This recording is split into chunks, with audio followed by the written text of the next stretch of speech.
topic for about Casiom and Niyapabi Brady, Puloy, and others. Hi, good morning at thank you all for coming. Alam kong mayroong press con si Secretary Abalos, pero hayaan mo na siya kasi mas marami siya. He has more of an explaining to do than us. Kasi maraming dapat ipaliwanag dun sa litrato at well, more seriously, yung paggamit ng private plane na sinasabi niya na wala daw gastos ng gobyerno. Therefore, it is a donation.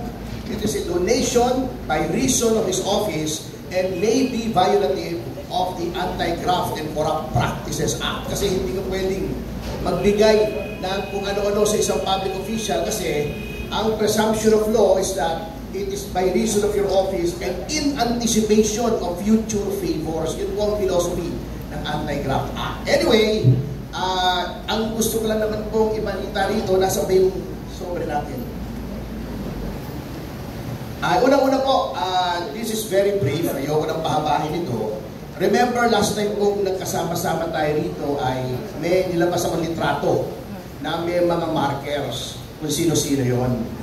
In-explain po nung ating special envoy to China na yun daw ay one-off. Ibig sabihin, yun daw ay isang beses lamang na nagkataon, nandun sila, nagpakuha, etc.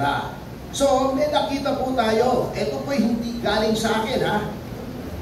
Ito ay nagsisirculate na online, ngunit pina-authenticate ko lamang po kay Ms. Cassidy Ong kung sino rito si Rainier Chu. So, meron po tayo tatlong litrato na naman just to debunk the claim na sandali lang po yun, isang beses lamang yun. So, here are three pictures. Baka nakita nyo na rin ito, no? Tatlong occasions po ito kung saan magkasama si Mr. Rainier Chu at si Pangulong Marcos. So, kayo na pong bahala rito, i-distribute ko na.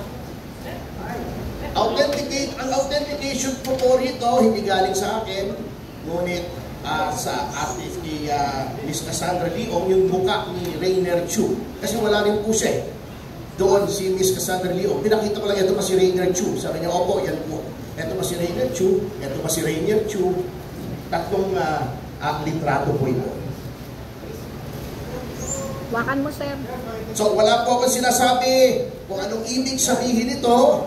Iyan po natin.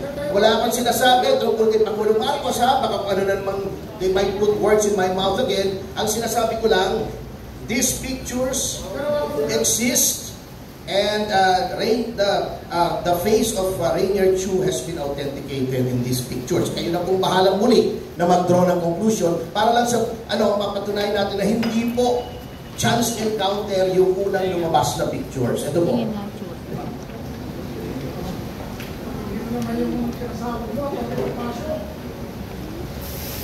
Ba't ba yung ibang klase? Para iba-ibang klase. Iba-ibang klase. Yan. Sa'yo yan ang isa pa klase. Ano na lumawag ka? Para makatawag ka rin sa Senado. Ikaw na humawag, Mami, para tawagin ka rin sa House. Oo, yan lang yan.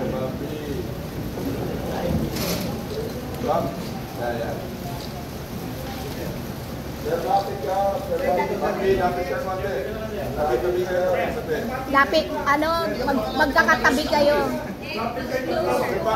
Closer, Bambi. Yan, better.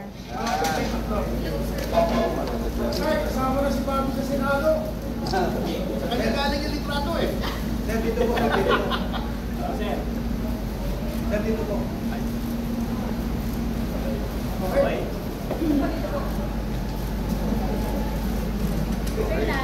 Nataas. Kasi na kayo makikita. Niloloko mo ko, pinatataas mo sa akin. Hanggang dito na lang ako mataas eh. Tatakpan ng mukha mo. Okay na yan, sir. Matatakpan na mukha mo. Sir, baba niya, sir. Baba niyo, sir. Hindi nakikita mukha mo, sir. Sisimplihan nyo ako, ha? Simple kayo dyan, ha? Yayaan nyo ako.